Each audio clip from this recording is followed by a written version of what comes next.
لو عايزه حقيقه بدايه جديده فاحسن حاجه ممكن تعمليها الفيجن بورد او لوحه الاحلام. معاكي هبه فوزي NLP لايف كوتش، وده فيديو اللي بيعلمك ازاي تعملي الفيجن بورد او لوحه الاحلام. الجزء مراجعه سريعه على بارت 1.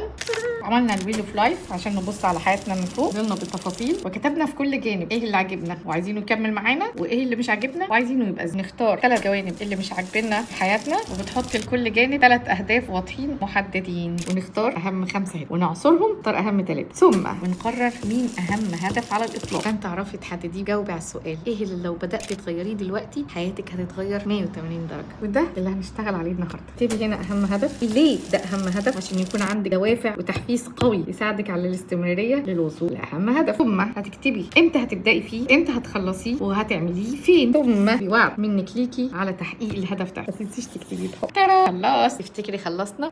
لسه هننزل بدفتر ونعمل تريجر للهدف بتاعنا عشان عقلنا يفضل يزن على نفسه، يلا بينا نحقق الهدف، يلا بينا نحقق الهدف. تعالي اقول لك ازاي.